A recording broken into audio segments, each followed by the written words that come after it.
Hi, it's Elizabeth Jowski, and I'm the Summer Ministry Exploration Intern here at Goodrich United Methodist Church, and I'm doing the devotional for this week.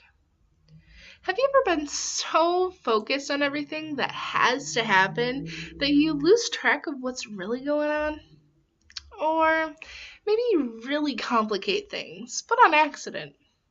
Like, say an old friend or family member is coming over, and maybe there's someone who you haven't seen in forever, so you're like cleaning everything and making this elaborate meal for them.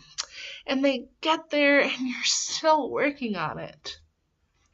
Like, oh my goodness, those knickknacks, we have to dust them, and oh, that clock's batteries are dead, and how could we not have some snacks for before dinner's done?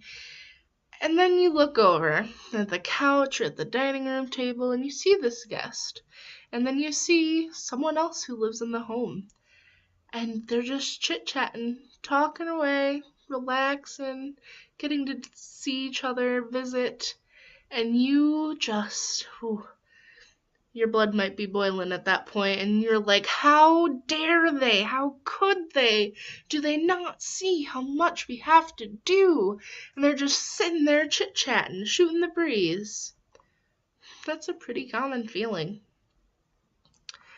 Today we're reading about Martha and Mary, and that's from the Gospel of Luke, chapter 10, verses 38 through 42. It's actually only in the Gospel of Luke. At the home of Martha and Mary, as Jesus and his disciples were on their way, he came to a village where a woman named Martha opened her home to them. She had a sister called Mary, who sat at the Lord's feet listening to what he said. But Martha was distracted by all the preparations that had to be made. She came to him and asked, "Lord, do you not care that my sister has left me to do the work by myself? Tell her to help me." "Martha, Martha," the Lord answered, "you are worried and upset about many things, but few things are needed, or indeed only one. Mary has chosen what is better, and it will not be taken away from her." So, we've heard this story probably a million times by now, and quite often we might side with Martha and be angry with her. We'd probably be upset that Mary was just sitting there too if we were her. So she asks Jesus and even requests him, "Don't you care that my sister has left me to do the work by myself? Tell her to help me." Could you imagine talking to Jesus like that? Whew! I know I would have to be pretty wrapped up in things to say that to him or any other guest.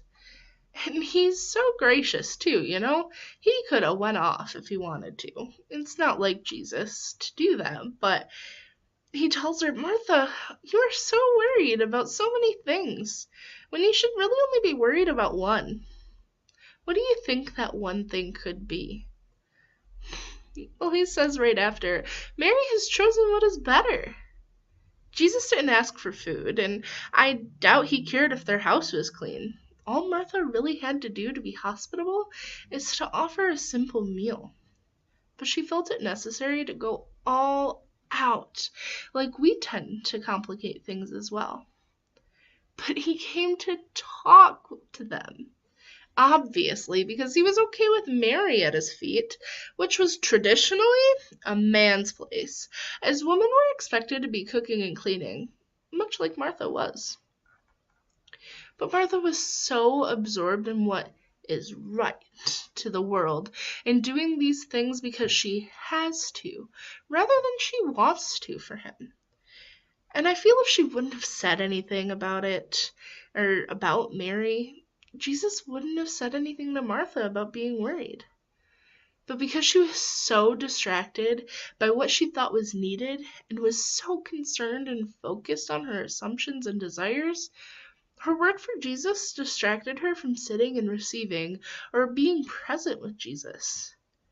This story of Mary and Martha happens right after the story of the Good Samaritan, which shows how to love your neighbor.